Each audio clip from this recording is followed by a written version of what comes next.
So bussing a bar spin is when you guide the bars all the way around with your hand, where throwing the bar spin is where you literally just snap your wrist, shoot that bar spin around, and there's a lot of debate on which one is better. So both Nick and I have learned it both ways, and I think it's a lot cleaner when you actually throw the bar spin. Bussing versus throwing. First off, I can very easily throw the bars with my left hand. I can throw them with my right hand as well, but the bike stays so much more stable when I throw into my front foot, because it's not the goofy footed way. I'm more confident throwing that way, so I'm always gonna bus it when I throw it my switch way. The first time I learned a bar spin was with bussing it, and then I started to actually throw it because a lot of people made fun of me for bussing the bar spin. When it comes to bussing a bar spin, you kind of know the bar spin is always gonna come around, especially like if you're jumping a big jump and you're gonna bar spin and your front wheel is spinning really fast, you're gonna need to kind of force that bar around because you've got so much like rotating momentum on that front wheel. So bussing it allows you to force it all the way around.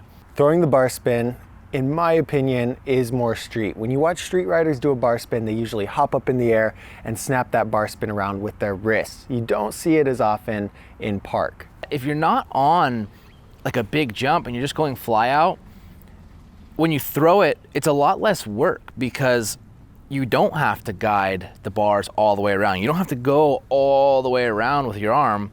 You can just do a little flick of the wrist and it'll come around.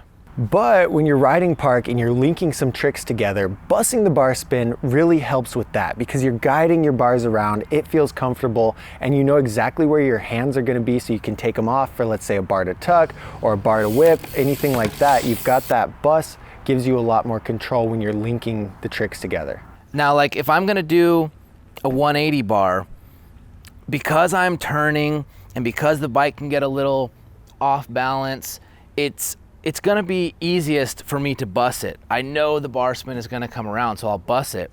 And another thing that bussing is good for is getting through the mental blocks. It's pretty scary to take both hands off and not have anything touching the bike while those bars are flying around.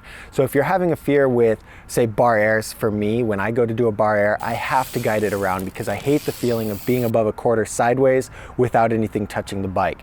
I think really what it comes down to is people wanna know which one is proper. What is the proper bar spin? So I'd like to hear from you in the comments. One, which one do you think is proper? And also, which one do you think is cleaner? We'll demonstrate and see what you think.